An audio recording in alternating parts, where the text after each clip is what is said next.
So right now I want to talk about section 2.3, which is quadratic functions. I'll give you a little heads up, and that is that we've already covered sort of the main hard part of this section earlier in the course. 3, 7, 21, 23, and 35 are your suggested exercises. And if the fence building example, if that wasn't clear before, then this should help re-explain it, or I guess more fully explain it. So the key terms here are going to be quadratic function. We're going to do the vertex of a parabola,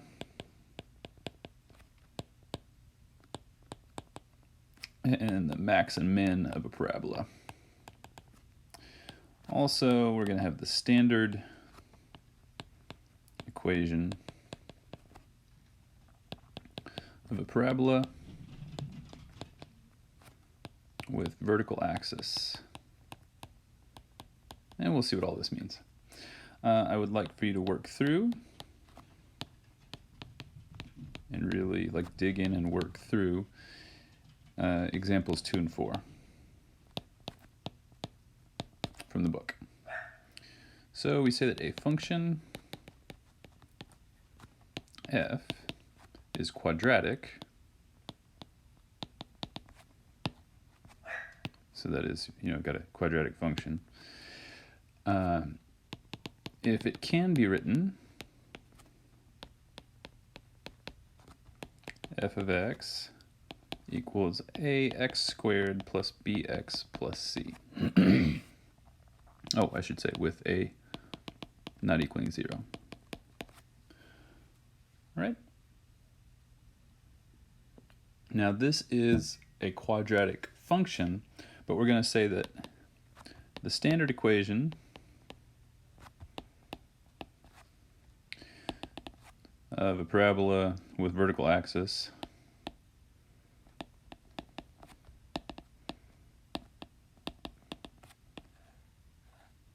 that's the standard equation of a parabola with vertical axis is y equals a x minus h quantity squared, it's a minus, plus k. And this is going to have the same a, so we're going to need a not equal to 0. Now, if a is positive, we have that the parabola will open up. By the way, the parabola is this shape. Smiley face. Positive smile. And of course, if we have a is negative, the parabola will open down. Negative frowny face. You can check this just by plotting some things. Then the point h comma k, so these are the h and k from this standard equation. So this h and this k. The point hk is called the vertex of the parabola.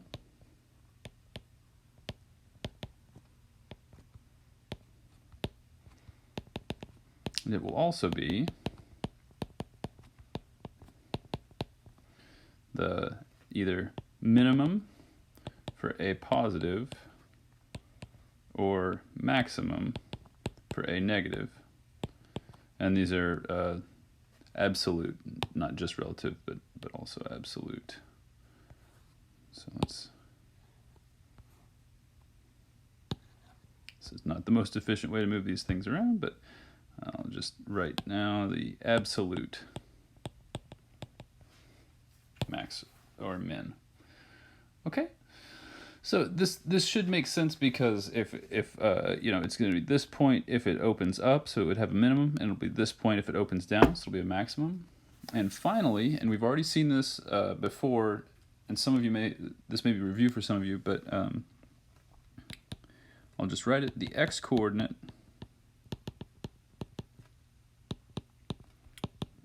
for the vertex and that is, you know, h, for parabola given by ax squared plus bx plus c equals 0 will be h equals minus b over 2a.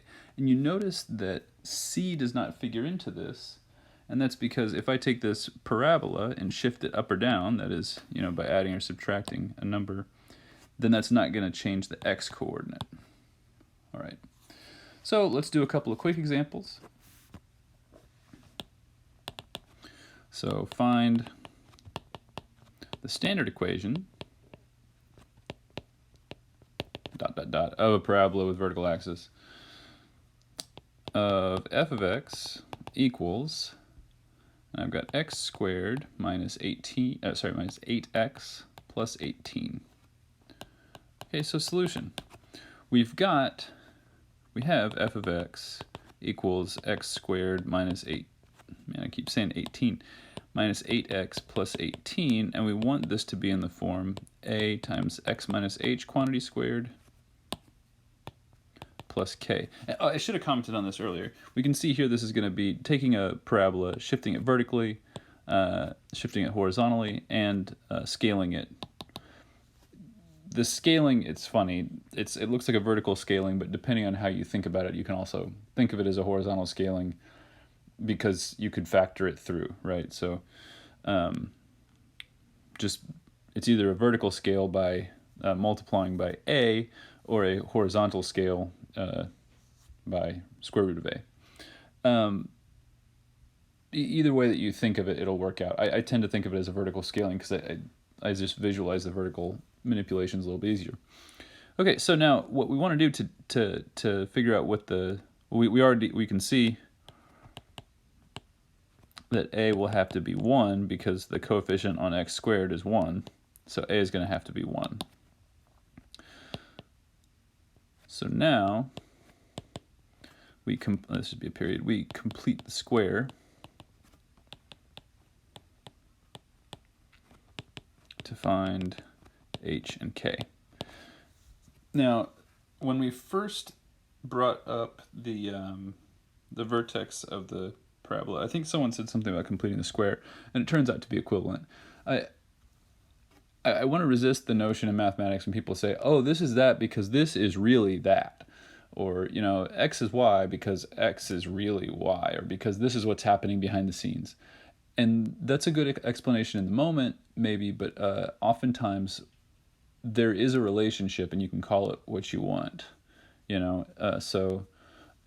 It was actually a good observation that I don't even remember who made it the other day. It was a good observation, but I want to kind of shy us away from, oh, A implies B because really C implies D, and really is a tough term that implies a lot of things that I'm not so comfortable with.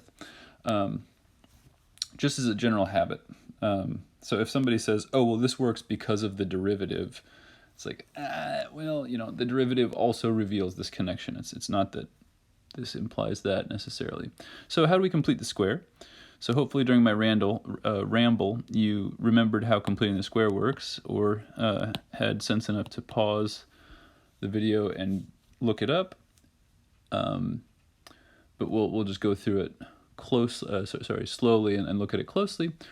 What we want to do is we want to write x squared minus 8x, so we're just writing the original thing, and then I want to write plus something, and then I'm going to write plus 18, and then minus whatever this something was, okay? So I'm just writing this down, except I'm going to add and subtract the same quantity. So which quantity do I add and subtract? Well, to complete the square, I want to take half of this, and that's going to be 4, and then I want to square it. So if I take half of 8, that's 4, and if I square 4, I get 16. So I need to add 16 and subtract 16. Now, what does this do for me? Well, this becomes a binomial squared, and then this becomes just whatever's left over. So this binomial squared is going to be x minus this quantity squared. x minus 4 quantity squared, this minus this, so 18 minus 16 is just 2, which tells us that the final form is f of x equals x minus 4 quantity squared plus 2. And that works if you believe what I said, but maybe this seemed a little fishy to you, and if it did, that's okay. Let's just check it out closely. X squared minus 8x plus 16, that's what we want to get. And how did we get that? Well, we wrote x minus 4 and we squared that. Well, x minus 4 quantity squared is the same as x minus 4 times x minus 4. Now we FOIL it first. X squared outer minus 4x inner minus 4x last. Negative 4 times a negative 4 gives me plus 16, so I've got exactly x squared minus 8x plus 16. Completing the square. I see how I drew a square. It's fun. It's fun. I'm just going to undo that. It is totally cool. Look how much fun we're having. Yay. All right. Completing the square is a really useful technique to learn, and moreover, I would say that it can lead to helpful viewpoints. As a side note, you might check that minus b over 2a is going to be negative 8, so positive 8, divided by 2 times 1, so 8 divided by 2 is 4, and you notice that 4 is exactly what we got for our value of h. So I'll just add that in. Note, minus b over 2a equals minus a negative 8 over 2 times 1, which equals 4. No. We have a 4 right here. H equals 4. Okay. So that was sort of one big example. One quick example. Let's do another quick example. And that is find the vertex of the parabola given by, we've got f of x equals x squared plus 2x. Now, okay, solution. We've got x squared plus 2x, and I'm just going to write plus 0, because why not? This is my c, and I need to find minus b over 2a. Well, minus b over 2a will then be minus 2 over 2.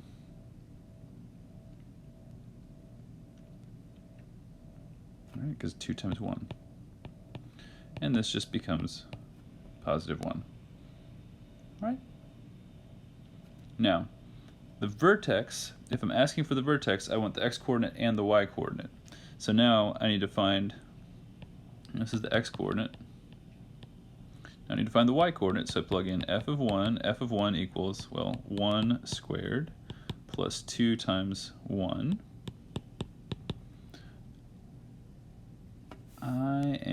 I'm missing a minus sign. I'm so sorry. I'm missing a minus sign. Let's go back a little ways. This should have been a negative 1 because I had this minus sign. So this should have been a negative 1. And when I plug this in here, I get f of negative 1 is negative 1 quantity squared plus 2 times negative 1. I was getting scared. Okay, so this is 1 minus 2, which is negative 1. So the final answer is negative 1, comma, negative 1. That's our final answer. All right, so the last thing that I want to do is another one of these optimization problems, and this one's going to take a little while. So this will be a simpler one than the one that I did before, or I claim that it's simpler. So if you understood the previous one, you should be fine. If you didn't, you should pay extra careful, special attention to this example, and then go back and watch the previous one. All right. Find the maximum area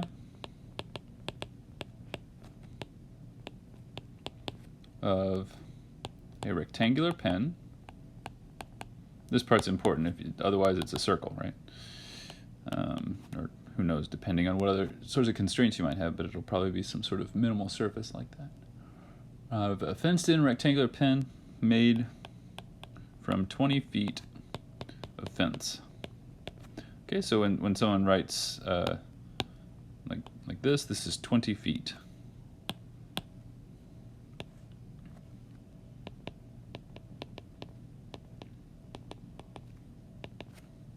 All right, so solution.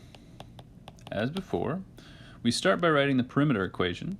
So the perimeter equation, well, we know the perimeter is going to be 20 feet, and that's the perimeter, and that's going to be 2L plus 2W. I skipped the first step. Oh my goodness, I broke my own rule and skipped the first step. I was thinking first step's always the equation. First step is always the equation except for when it's not. When it's not is when we have L, L, W, W. Sorry, needed a picture. So 2L plus 2W is going to be our perimeter, and finally the area is going to equal L times W. Well, let's run this similar to the way we ran the last one. I'm going to solve this for L. So 20 equals 2L plus 2W. Divide both sides by 2. And I get 10 equals L plus W. And finally, I solve for L, and I get L equals 10 minus W. All right, that's fine. Now I plug this equation back into the area equation. Hop. So area equals L, which is 10 minus W, times W. So this becomes 10W minus W squared. I'm going to rewrite this as negative W squared plus 10W plus 0. So now I have this A, B, and C. Now I can find the vertex, or the W coordinate, which we can think of as the X coordinate. And why do I know it's not the X coordinate and not the Y coordinate? Because this is the independent variable to this function. And if you're like, wait, Steve, you didn't write f of x anywhere. Yeah. So that's why we talk about things like independent and dependent variable. If I pick W, that defines A. Right? Once I pick my choice of W, that fixes the output A. And you might equally say, but Steve, if you pick A, doesn't that also define W? In this case it does, because these are physical quantities. But in the abstract mathematical sense, not always, because I could pick a particular value for A that could have two possible choices for W. It's just going to be potentially that one of them would be negative here. Actually, wait, yeah, no, actually there are many, sorry, I slightly lied earlier. There are going to be many choices of area for which we have more than one choice of W. All but one, perhaps. Yeah, all but one. But sometimes with related problems, we have an issue where a function that looks like it's not one-to-one or not, single input to single output and vice versa, is in our regime, in this case with physical quantities. So let's continue. The x-coordinate or w-coordinate is going to be at minus b over 2a. In this case, it's going to be minus 10 over 2 times negative 1. So oftentimes, I try to keep your numbers clean, and I try to make sure that a is 1. It just makes factoring easier. But in this case, a was negative 1 because of that minus sign. So this is negative 10 over negative 2, or as I like to call it, 5. So 5 is equal to w. We can use this to find L. Recall L was 10 minus W. That's 10 minus 5, which is 5. So now we know the area is maximized